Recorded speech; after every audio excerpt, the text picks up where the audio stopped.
कई सारे इम्पोर्टेंट खबरें निकल के आ रही है। भारत और पाकिस्तान के बीच हुई सीज फायर में डोनाल्ड ट्रंप के बेटे से क्या कनेक्शन है। बांग्लादेश में जिसने यूनुस को बैठाया वही लोग आज उससे इस्तीफा की मांग कर रहे हैं। आखिर क्यों? नॉर्थ कोरिया ने अब ऐसा क्या किया जिससे कि अमेरिका की नींद उड़ गई है, जिससे संबंधित अमेरिका खुफिया एजेंसी ने एक रिपोर्ट जारी की है। लाइबेरिया की डूबती हुई जहाज को भारतीय तटरक्षक बलों ने कैसे बचाया। IMF की रिपोर्ट, भारत इस साल तक बनेगी दुनिया की तीसरी सबसे बड़ी अर्थव्यवस्था। इस वीडियो में कई सारे इम्पोर्टेंट खबरों को कवर करने वाला हूं, इसलिए वीडियो के अंत तक बने रहे। भारत इतिहास रचते हुए जापान को पीछे छोड़कर दुनिया की चौथी सबसे बड़ी इकोनॉमी बन गया है।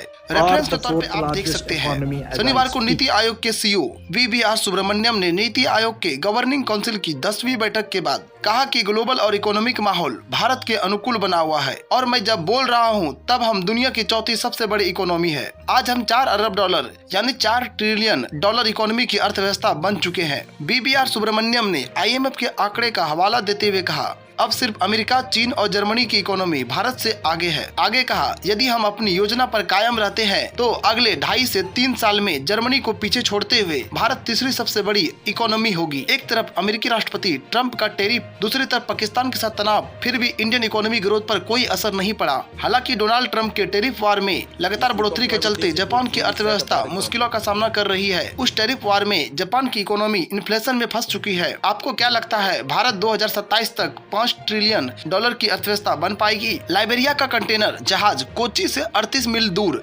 समुद्र में झुका, भारतीय तटरक्षक बल बचाव में उतरा। जहाज ने दोपहर करीब 1:25 पर भारतीय अधिकारियों को एक संकट संदेश भेजा, जिसमें बताया गया कि जहाज 26 डिग्री झुक गया है। जहाज में 24 लोग सवार थे। भारतीय तटरक्षक बल ने सूचना मिलते ही राहत और बचाव कार्य शुरू कर दिया। उस जहाज में वेरी लो सल्फर फ्यूल और मरीन गैस ऑयल भरे हुए थे। जहाज की लंबाई 184 मीटर था। 24 सदस्यों में से 21 सदस्यों को बचा लिया गया है, जबकि कैप्टन, चीफ इंजीनियर और सेकंड इंजीनियर अभी भी जहाज पर बने हुए हैं। उस जहाज के चालक में फिलीपींस के 20, रूस का 1, यूक्रेन का 2 और जॉर्जिया का 1 व्यक्ति शामिल है। ये जहाज बिंजीझम पोर्ट से कोची आ रहा था। अमेरिकी राष्ट्रपति डोनाल्ड ट्रंप के क्रिप्टो कारोबार की गूंज अब पाकिस्तान पहुंच गई है। रिपोर्ट के मुताबिक ट्रंप और उनके परिवार के द्वारा समर्थित क्रिप्टो बिजनेस का नया ठिकाना पाकिस्तान बनने जा रहा है। इस कंपनी का कमान खुद पाकिस्तान के प्रधानमंत्री शहबाज शरीफ के बेटे सलमान शहबाज के हाथों में होगी। दुबई में बनी एक ब्लॉकचेन सिस्टम के जरिए सारा नेटवर्क खड़ा किया जा रहा है। कंपनी में ट्रंप के बेटे एरिक ट्रंप और पाकिस्तान के टॉप मिलिट्री कॉन्ट्रैक्टर भी साझेदार थे। दरअसल ट्रंप के करीबी निवेशक अमेरिका में रेगुलेशन की सख्ती से नाराज है। ऐसे में वह ऐसे देशों की तलाश में है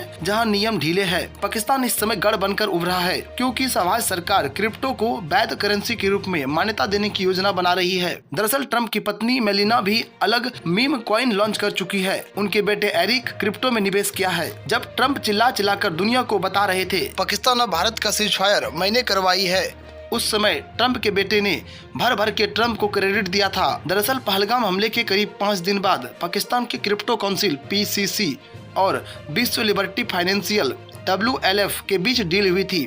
कयास लगाया जा रहा है यह डील ट्रंप के लिए घूस था।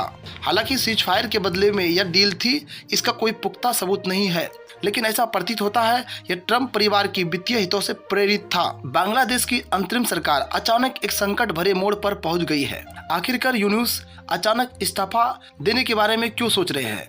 एक तरफ बांग्लादेश नेशनलिस्ट पार्टी सड़कों पर विरोध प्रदर्शन कर रही है, दूसरी तरफ सेना प्रमुख जनरल वकार उज्जमाम की सैन्य अधिकारियों के साथ बैठक में चुनाव, रखाइन कॉरिडोर, मॉब वायलेंस जैसे कई मुद्दों पर चर्चा।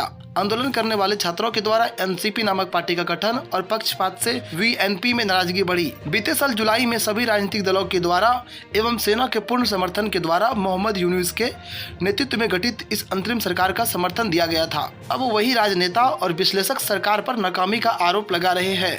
फिलहाल 3 पार्टियां BNP, जमात और NCP का ही सबसे ज्यादा प्रभाव है वहां पे। उनके मुताबिक सरकार की ओर से कॉरिडोर समेत विभिन्न मुद्दों पर पार्टी और हितधारकों के बीच विचार विमर्श नहीं किया गया, इससे उनमें भारी नाराजगी है। वहीं दूसरी तरफ सेना साफ कर चुकी है, देश के बड़े और संवेदनशील मुद्दे चुनी हुई सरकार ही ले। कुल मिलाकर सरकार काम नहीं कर पा रही है, इससे वहां गंभीर संकट पैदा हो गया है। आखिरकार यूनुस को अचानक इस्तीफा के बारे में सोचना पड़ रहा है, लेकिन अभी तक इस पर कोई ऑफिशियल बयान सामने नहीं आया है। अमेरिका के रक्षा विभाग की खुफिया एजेंसी DIA ने एक रिपोर्ट पेश की है। इस रिपोर्ट का नाम है 2025 वर्ल्ड वाइड थ्रेट असेसमेंट। यानी 2025 वैश्विक खतरे का आकलन। इसमें उत्तर कोरिया, चीन, रूस, ईरान, अन्य देशों से उत्पन्न खतरा के बारे में जानकारी दी गई है। लेकिन उत्तर कोरिया के बढ़ते परमाणु और मिसाइल खतरे ने अमेरिका की चिंता बढ़ा दी है। रिपोर्ट में बताया गया है कि यूक्रेन के खिलाफ युद्ध में मदद के बदले रूस, उत्तर कोरिया, चीन और ईरान के साथ अंतरिक्ष, परमाणु और मिसाइल से जुड़ी तकनीक की जानकारी और सामान साझा कर रहा है। इससे अगले 3 से 4 वर्षों में इन तीनों देशों में खतरनाक हथियार निर्माण में तेजी आ सकती है।